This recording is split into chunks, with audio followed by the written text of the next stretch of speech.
तो दोस्तों, एक बार फिर से स्वागत है आप सभी का आपके अपने favourite English learning channel scholar English पर। मेरा नाम है दीपिका कुमावत और मैं इस चैनल पर वेरियस कॉम्पिटिटिव एग्जाम्स के लिए इंग्लिश सब्जेक्ट टीच करती हूँ। तो बेसिकली आज के इस वीडियो में हम देखने वाले हैं द हिंदू एडिटोरियल का वोकैब एनालिसिस। आशा करती हूँ कि आप इन सेशंस के साथ रेगुलरली जुड़ रहे हैं और इनका बेनिफिट भी उठा रहे हैं, क्योंकि इन सेशंस का मकसद है आपकी वोकैब पावर को और ज़्यादा इन्हांस करना। और ये जो वोकैब सेशंस है ये बैंक, एसएससी, रेलवे, यूपीएससी या फिर किसी भी कॉम्पिटिटिव एग्ज़ाम के लिए इक्वली बहुत ही ज़्यादा इम्पॉर्टेंट है। तो चलिए और ज़्यादा देर ना करते हुए बढ़ते हैं हमारे वोकैब शो की तरफ और जानेंगे कि आज का हमारा सबसे पहला वर्ड कौन सा है। तो आज का हमारा सबसे पहला वर्ड है स्पार। स्पार का मतलब होता है झगड़ा। किसी के साथ बिना किसी शत्रुता के झगड़ा करना उसे हम कहेंगे स्पार। ये हमारे पास पार्ट्स ऑफ स्पीच में नाउन है। सिनोनिम इसका होता है आर्ग्यू या फिर डिस्प्यूट, यानी कि विवाद या फिर झगड़ा। एग्जाम्पल इसका है the politicians engage in intense sparring, यानी कि राजनेता तीव्र बहस में लगे हुए थे। इस कॉन्टेक्स्ट में हम जो है वो स्पार इस वर्ड का अलग अलग सेंटेंसेस में यूज़ कर सकते हैं। देन इसी के साथ हम आगे बढ़ेंगे हमारे नेक्स्ट वर्ड की तरफ और जानेंगे कि हमारा नेक्स्ट वर्ड कौन सा है। देन इसके बाद हमारा अगला वर्ड है हेफ्ट। हेफ्ट का मतलब होता है महत्व, योग्यता या फिर प्रभाव, उसे हम कहेंगे हेफ्ट। ये हमारे पास पार्ट्स ऑफ स्पीच में नाउन है। सिनोनिम इसका होता है एबिलिटी या फिर इन्फ्लुएंस, यानी कि योग्यता, काबिलियत या फिर प्रभाव। एग्जाम्पल इसका है her heft in the corporate world is undeniable, यानी कि कॉर्पोरेट जगत में उसकी योग्यता को नकारा नहीं जा सकता। इस कॉन्टेक्स्ट में हम जो है वो हेफ्ट इस वर्ड का अलग अलग सेंटेंसेस में यूज़ कर सकते हैं। देन इसी के साथ हम आगे चलेंगे हमारे नेक्स्ट वर्ड की तरफ और जानेंगे कि हमारा नेक्स्ट वर्ड कौन सा होता है। देन इसके बाद हमारा अगला वर्ड है इंटरलॉक्यूटर। इंटरलॉक्यूटर का मतलब होता है वार्ताकार, जो किसी डायलॉग या फिर कन्वर्सेशन में हिस्सा लेता हो उसे हम कहेंगे इंटरलॉक्यूटर। ये हमारे पास पार्ट्स ऑफ स्पीच में नाउन है। सिनोनिम इसका होता है डायलॉग या फिर कन्वर्सेशन। एग्जाम्पल इसका है the lawyer serve as the interlocutor between the disputing parties, यानी कि वकील ने विवादित पक्षों के बीच मध्यस्थ के रूप में कार्य किया।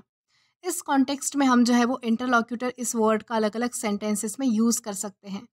देन इसी के साथ हम आगे चलेंगे हमारे नेक्स्ट वर्ड की तरफ और जानेंगे कि हमारा नेक्स्ट वर्ड कौन सा है। तो हमारा अगला वर्ड है ब्रेक डाउन। ब्रेक डाउन का मतलब होता है विफल हो जाना, यानी कि कोई चीज़ सक्सेसफुल ना होना, उसे हम कहेंगे ब्रेक डाउन। और ये एक फ्रेजल वर्ब है। सिनोनिम इसका होता है फेल या फिर कोलैप्स, यानी कि विफल हो जाना, सक्सेसफुल ना होना। एग्जाम्पल इसका है the peace talks between the two nations broke down, यानी कि दोनों देशों के बीच शांति वार्ता टूट गई। इस कॉन्टेक्स्ट में हम जो है वो ब्रेक डाउन इस फ्रेजल वर्ब का अलग अलग सेंटेंसेस में यूज़ कर पाएंगे। देन इसी के साथ हम आगे चलेंगे हमारे नेक्स्ट वर्ड की तरफ और जानेंगे कि हमारा नेक्स्ट वर्ड कौन सा है। देन इसके बाद हमारा अगला वर्ड है डिसमैंटल। डिसमैंटल का मतलब होता है खत्म करना या फिर टुकड़े टुकड़े करना, किसी चीज़ को बर्बाद कर देना, उसे हम कहेंगे डिसमैंटल। ये हमारे पास पार्ट्स ऑफ स्पीच में वर्ब है, यानी कि क्रिया है। सिनोनिम इसका होता है डिमोलिश या फिर डिस्ट्रॉय, यानी कि तहस नहस करना, बर्बाद करना, खत्म कर देना। एग्जाम्पल इसका है the constant criticism aim to dismantle the politicians confidence, यानी कि लगातार आलोचना का उद्देश्य राजनेता का आत्मविश्वास खत्म करना था। इस कॉन्टेक्स्ट में हम जो है वो डिसमैंटल इस वर्ड का अलग अलग सेंटेंसेस में यूज़ कर सकते हैं। देन इसी के साथ हम आगे बढ़ेंगे हमारे नेक्स्ट वर्ड की तरफ और जानेंगे कि हमारा नेक्स्ट वर्ड कौन सा है। देन हमारा नेक्स्ट वर्ड है नेमेसिस। नेमेसिस का मतलब होता है शत्रु या फिर दुश्मन, और ये हमारे पास पार्ट्स ऑफ स्पीच में नाउन है। सिनोनिम इसका होता है एनिमी या फिर राइवल, यानी कि दुश्मन।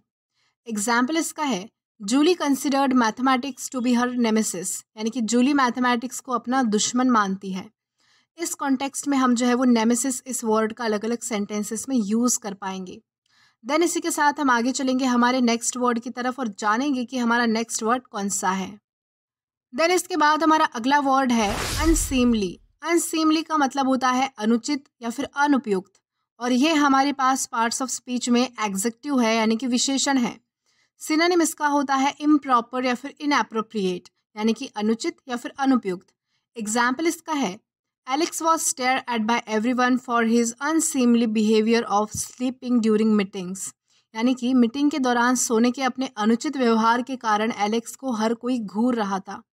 इस कॉन्टेक्स्ट में हम जो है वो अनसीमली इस वर्ड का अलग अलग सेंटेंसेस में यूज़ कर सकते हैं। देन इसी के साथ हम आगे चलेंगे हमारे नेक्स्ट वर्ड की तरफ और जानेंगे कि हमारा नेक्स्ट वर्ड कौन सा है। तो इसके बाद हमारा अगला वर्ड है कंपाउंड। कंपाउंड का मतलब होता है तीव्र, किसी चीज़ को और भी बुरा बनाना, उसे हम कहेंगे कंपाउंड। ये हमारे पास पार्ट्स ऑफ स्पीच में नाउन है। सिनोनिम इसका होता है एग्रावेट या फिर इंटेंसिफाई, यानी कि तीव्र है जिससे कोई चीज़ उससे भी ज़्यादा बुरी बनाना, बद से बदतर बनाना, उसे हम कहेंगे एग्रावेट या फिर इंटेंसिफाई। अब एग्जाम्पल देखेंगे। एग्जाम्पल इसका है skipping breakfast is compounding issue, यानी कि नाश्ता ना करना समस्या को और भी जटिल बना सकता है।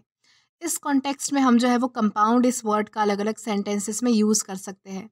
देन इसी के साथ हम आगे बढ़ेंगे हमारे नेक्स्ट वर्ड की तरफ और जानेंगे कि हमारा नेक्स्ट वर्ड कौन सा है। देन हमारा नेक्स्ट वर्ड है इन ट्यून। इन ट्यून का मतलब होता है तालमेल बिठाना या फिर सहमति, और ये एक फ्रेज है। सिनोनिम इसका होता है एग्रीमेंट, यानी कि सहमति। एग्जाम्पल इसका है the family members were in tune with each others preferences, यानी कि परिवार के सदस्य एक दूसरे की पसंद के अनुसार तालमेल बिठाते थे।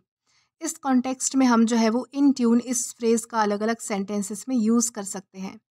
तो चलिए इसी के साथ हम आगे बढ़ेंगे आज के हमारे लास्ट वर्ड की तरफ और जानेंगे कि आज का हमारा लास्ट वर्ड कौन सा है। तो हमारा लास्ट वर्ड है स्पार्स। स्पार्स का मतलब होता है अभाव या फिर अधूरा, किसी जानकारी का अभाव या फिर पूरी तरह से कोई चीज़ समझाई ना जाना, उसे हम कहेंगे स्पार्स। ये हमारे पास पार्ट्स ऑफ स्पीच में एग्जेक्टिव है, यानी कि विशेषण है। सिनोनिम इसका होता है स्कार्स या फिर लिमिटेड, यानी कि कम होना कोई चीज़ या फिर सीमित अमाउंट में होना, उसे हम कहेंगे स्कार्स या फिर लिमिटेड। अब एग्जाम्पल की हेल्प से समझते हैं। एग्जाम्पल इसका है the detectives report on the crime scene was sparse, यानी कि क्राइम सीन पर डिटेक्टिव की रिपोर्ट अधूरी थी। इस कॉन्टेक्स्ट में हम जो है वो स्पार्स इस वर्ड का अलग अलग सेंटेंसेस में यूज़ कर सकते हैं। तो दोस्तों आज के लिए बस इतना ही। अगर आपको वीडियो पसंद आया हो तो do like this video, subscribe the channel and share as much as you can. Till then, keep learning. Thank you.